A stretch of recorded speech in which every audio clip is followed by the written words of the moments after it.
ہاں، اور اس کے لیے اپنی توانائیاں خرچ کر دیتے ہیں، محنتیں کرتے ہیں، جھک جاتے ہیں کہ اللہ راضی ہو جائے، اللہ تعالیٰ بھی رحمت کی آگوش میں لے لے۔ وَهُوَ مُؤْمِنٌ، یہ لوگ ایمان والے ہیں۔ فَأُولَٰئِكَ كَانَ سَعْيُهُم مَّشْكُورًا، یہ وہ خوش نصیب لوگ ہیں جب کل قیامت کے دن آئیں گے، اللہ تعالیٰ ان کی سعی، ان کی محنت، ان کی ریاضت، ان کی عبادت کی قدر کرتے ہوئے انہیں جنت میں داخلہ فرما دے گا۔ لیکن کون سا ایمان والا؟ کہ جس کا ارادہ آخرت بن جائے۔ آپ صحابہ کرام کو لینا رضی اللہ عنہم کو،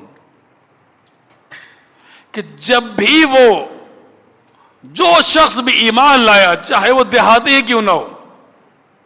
ایمان جیسی وہ لے کر آتے، آپ صلی اللہ علیہ وسلم کے پاس آتے تو ان کا سوال پتہ کیا ہوتا؟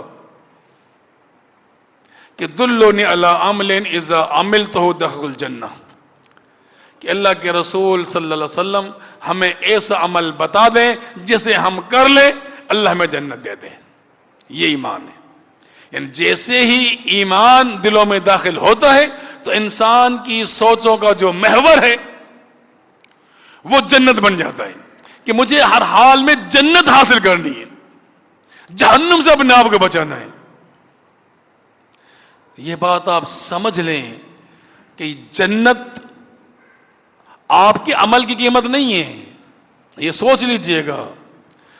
کہ جنت آپ کے عمل کی قیمت نہیں ہے،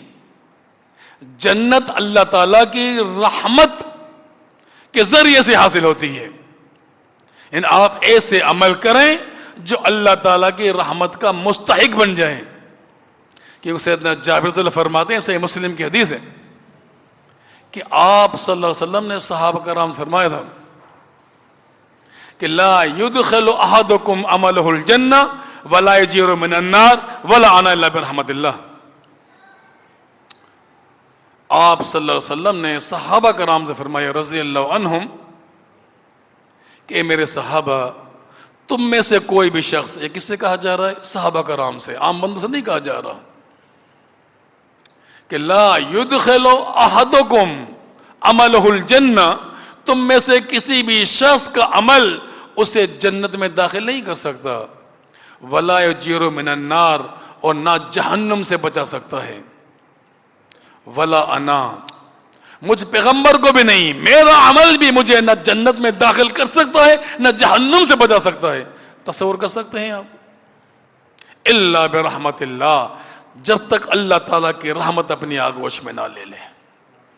تو گویا کہ حصول جنت اللہ سبحانہ و تعالیٰ کی رحمت کے مرہون منت ہے، کہ اللہ تعالیٰ کی رحمت اپنے آغوش میں لے لے۔ اور یقین کریں یہ عظیم ماہ مبارک ہے، آپ صلی اللہ علیہ وسلم کا فرمان ہے کہ فتحت ابواب الرحمہ، کہ اللہ تعالیٰ اس ماہ مبارک میں اپنی رحمتوں کے دروازے کھول دیتا ہے، رحمتوں کے دروازے کھول دیتا ہے، برکھا برسا دیتا ہے۔ جو شخص اس ماہ مبارک کی قدر کر لے، اس کی عظمت کو پہچان لے، لیکن اپنے ایمان کے ساتھ، دیکھیں ایک بات آپ سمجھ لیں، اللہ تعالیٰ کے نزدیک یہ دنیا ایک مچھر کے پر کے برابر بھی نہیں ہے۔ آپ صلی اللہ علیہ وسلم کا فرمان ہے کہ یہ دنیا، پوری دنیا، اور دنیا میں جو کچھ بھی ہے، جتنا سونا چاندی، جو بھی دولت ہے، یہ اللہ کے نزدیک ایک مچھر کے پر کے برابر بھی نہیں ہے۔ تو کیا ہم اس مچھر کے پر کے ذریعے اللہ سبحانہ و تعالیٰ کے پاس جنت خریدنے جائیں گے؟ جنت کی ایک بالش جگہ پوری دنیا سے زیادہ قیمتی ہے، پوری دنیا سے، پوری دنیا کا سونا چاندی جو بھی دولت ہے سب جمع کر لے جائے تو جنت کی ایک بالش جگہ نہیں خریدی جا سکتی۔ یقین کریں یہ آپ لوگوں کا ایمان ہے، یہ وہ دولت ہے ایمان کی جس کے ذریعے آپ اللہ سبحانہ و تعالیٰ کے پاس جنت لینے کے لیے جائیں گے، ایمان کی وجہ سے۔ اس ایمان کی جس نے قدر کر لی، اپنے ایمان کو محفوظ کر لیا، آپ یہ جانتے ہیں کہ آپ کی جو سب سے یہ قیمتی دولت ایمان ہے نا، ایمان، اس کا سب سے بڑا ڈکیت شیطان ہے، اور وہ اتنا عیار ہے، اتنا عیار کہ انسان سے اس کا ایمان لوٹ لیتا ہے اور اس کو پتہ بھی نہیں چلتا کہ میرا ایمان چلا گیا۔ غور کریں، یہ بڑی ہولناک بات ہے کہ انسان کا ایمان چوری بھی ہو جائے اور اس کو پتہ بھی نہ چل پائے کہ میرا ایمان چلا گیا۔ یاد رکھیں، کیونکہ قرآن کریم کے الفاظ ہیں کہ ہر وہ شخص من یعش عن ذکر الرحمن نقیض لہ شیطانا فہو لہ قرین۔ اللہ تعالیٰ شاید فرماتے ہیں ہر وہ شخص جو اللہ سبحانہ و تعالیٰ کی یاد سے، اللہ کے ذکر سے، اللہ کے قرآن سے، اللہ کی عظمت سے، اللہ تعالیٰ کی معرفت سے، اللہ تعالیٰ کی خشیت سے منہ موڑ لے، وَمَن يَعْشُ عَن ذِكْرِ الرَّحْمَنِ، اس سے غافل ہو جائے، بے پرواہ ہو جائے، دنیا پرست ہو جائے، دنیا کے پیچھے لگ جائے، تو اللہ فرماتا ہے نُقَيِّضْ لَهُ شَيْطَانًا، تو ہم اس پر شیطان کو مسلط کر دیتے ہیں۔ یہ بات سمجھ لیں، کوئی لاکھ یہ کہے کہ یار ٹھیک ہے کہ میں زیادہ اللہ تعالیٰ کا ذکر تو نہیں کرتا لیکن شیطان مجھ پر مسلط نہیں ہے، ایسا نہیں ہے۔ یہ اللہ تعالیٰ فرما رہا ہے کہ جو شخص ہماری یاد سے، ہمارے ذکر سے، ہماری خشیت سے منہ موڑ لے، غافل ہو جائے، تو نقیض لہو شیطانا، ہم اس پر شیطان کو مسلط کر دیتے ہیں، فہو لہ قرین، وہ شیطان اس کا ہم نشین دوست بن جاتا ہے، اور وہ کیا کرتا ہے؟ انہم یصدون عن السبیل، وہ شیطان اس کو راستے سے روکتا ہے۔ کس طرح روکتا ہے پتہ ہے؟ کہ وہ یحسبون انہم مہتدون، کہ وہ گمراہ ہونے والا شخص جس کا ایمان اس نے لوٹ لیا، وہ یہ سمجھتا ہے کہ میں حق پر ہوں، میرے پاس ایمان موجود ہے۔ لیکن اگر کسی شخص کو یہ پتہ چل جائے پہلے ہی کہ میری دولت لٹ گئی ہے تو وہ دوبارہ محنت کر سکتا ہے اس کے حصول کے لیے، لیکن جس کو پتہ ہی نہ چلے کہ اس کی دولت لٹ گئی ہے، یہ کتنا بڑے خسارے میں ہے، کتنا بڑا خسارہ ہے یہ۔ پھر جب اللہ سبحانہ و تعالیٰ کے پاس یہ شخص جائے گا اللہ جنت لینے کے لیے، اس کو اس وقت پتہ چلے گا ایمان تو میرے پاس تھا ہی نہیں، حتی اذا جاءنا، اللہ یہاں تک کہ جب ہی ہمارے پاس آئے گا۔ اللہ اکبر، کیوں جائے گا اللہ تعالیٰ کے پاس؟ اپنے ایمان کا بدلہ لینے کے لیے، جنت کے لیے۔ وہاں جا کر پتہ چلے گا ایمان تو میرے پاس تھا ہی نہیں، میں تو دھوکے میں رہا تھا۔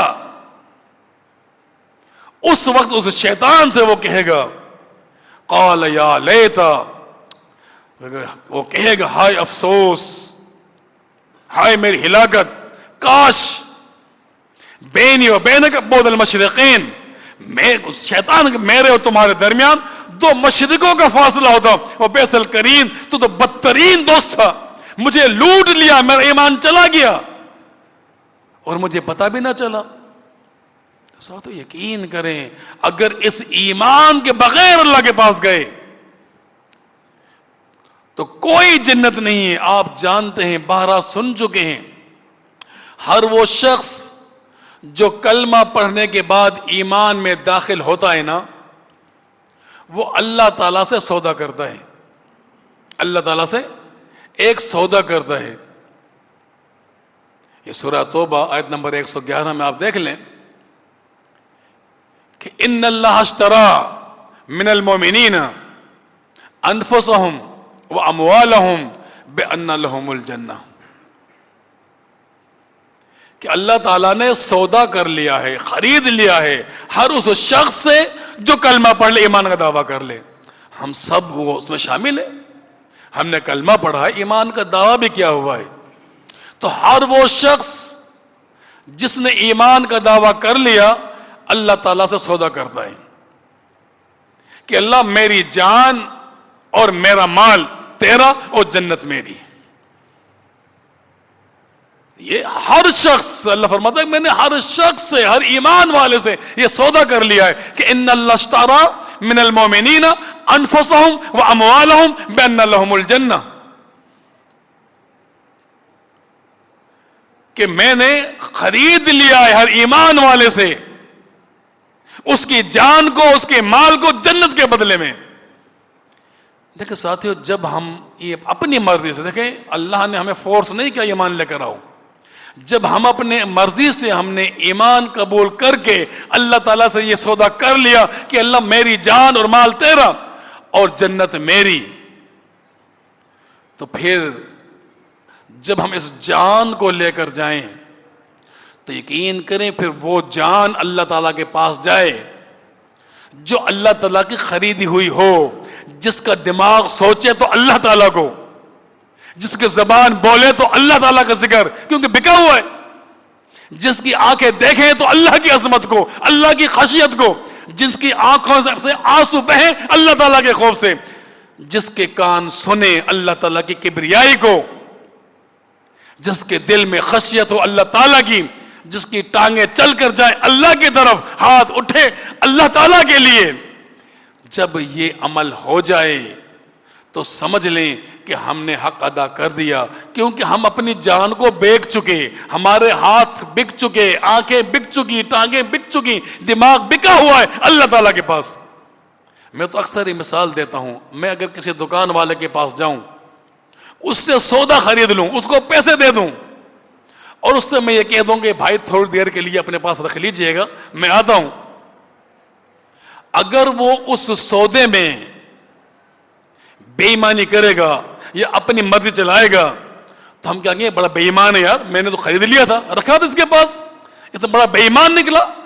اس نے خرید ہوئی چیز میں بے ایمانی کی ہے. یقین کرو ساتھیو، بے عینہ ہی اللہ کی قسم ہم نے اپنے آپ کو اللہ کو بیچ دیا ہے. اللہ فرماتا ہے کہ ان اللہ اشترى من المؤمنین انفسهم واموالهم بان لهم الجنہ. ہم نے بیچ دیا اپنے آپ کو اللہ تعالیٰ کو، اپنے مال کو، مال کہاں سے کمانا ہے، کہاں خرچ کرنا ہے. جب ہم نے یہ چیز بیچ دی ہیں، اللہ تعالیٰ نے عارضی طور پر ہم نے تو بیچ دیا، ہمیں ہمارے حوالے کر دیا ہے. اگر ہم اللہ تعالیٰ کی مرضی کے خلاف ان کو استعمال کریں گے تو کیا خائن قرار نہیں پائیں گے؟ اللہ تعالیٰ نہیں فرمائے گا تو بیچ چکا تھا مجھے اپنے آپ کو، میری مرضی کے خلاف کیوں استعمال کر لیا؟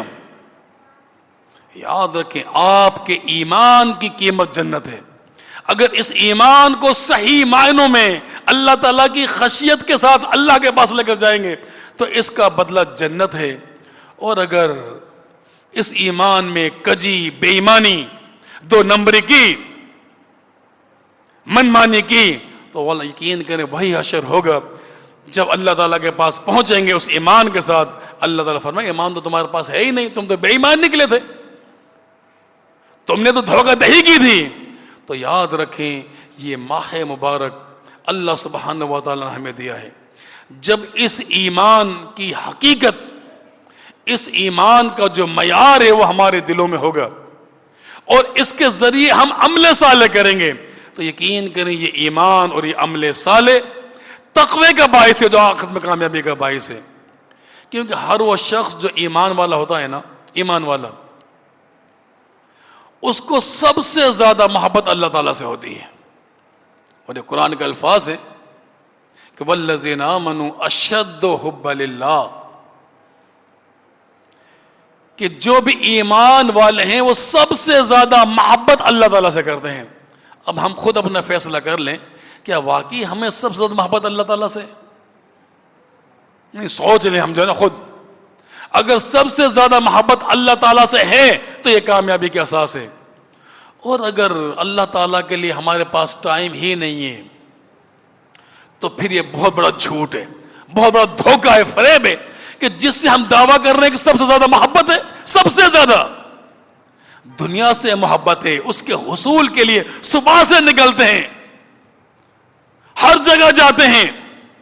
پلاننگ کرتے ہیں، منصوبہ بندی کرتے ہیں کیسے کمانا ہے، کیسے کمانا ہے. اور جب اللہ تعالیٰ سے محبت ہے سب سے بڑھ کر، تو یہ کیسی محبت ہے کہ ہماری سوچ ہی اللہ کی طرف نہیں جاتی، نہ کبھی آنکھیں نم ہوتی ہیں،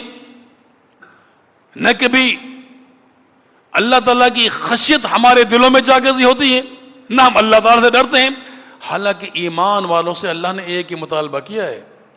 کہ یا ایھا الذین آمنوا قوا انفسکم واہلیکم نارا. بس